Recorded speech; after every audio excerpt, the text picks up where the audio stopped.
Another day, another basketball stories na naman ang pagkukwentuhan natin.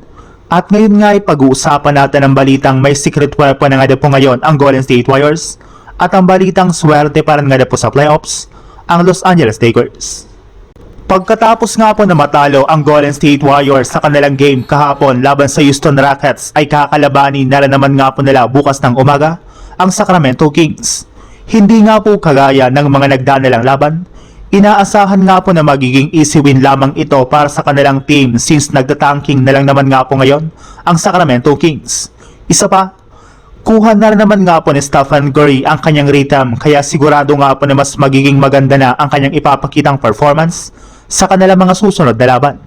Bukod rin nga po dyan, meron na rin naman nga pong magic bonus ngayon si Coach Steve Kerr kagaya na lang ng kanilang pinakabagong big man na si Charles Bassey na nakapagtala pa lang last game ng 5 points at 4 rebounds sa kanyang 2 out of 2 shooting sa field goal. Nakagawa na rin naman nga po ito ng mga solidong plays para sa kanilang superstar na si Stephen Curry na isang magandang senyales na malaki na nga po agad ang kanyang impact sa Golden State Warriors kahit kakasali pa lang nito sa kanilang kupunan. Sa ibang balita naman, ayon nga po sa isang NBA insider, sa kalagayan nga po ngayon ng Lakers na meron ng kompletong lineup ay mahihirapan na nga po sila na makakuha ng bago. Kaya kung makakakuha man nga po sila dito ay hindi rin naman nga po nila ito magagamit pa pagdating ng playoffs.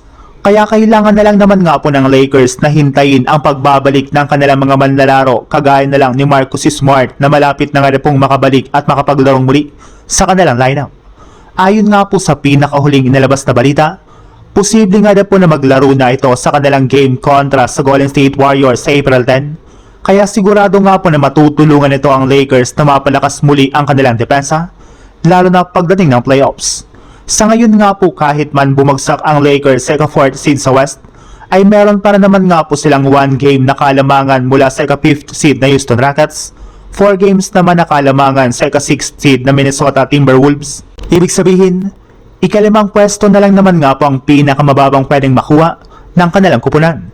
Isa pa, pwede para naman nga po nilang maprotektahan ang kanilang pwesto sa 4th seed at makakuha ng home court advantage sa first round ng playoffs kapag naipanalo nga po nila ang kanilang mga natitirang laro.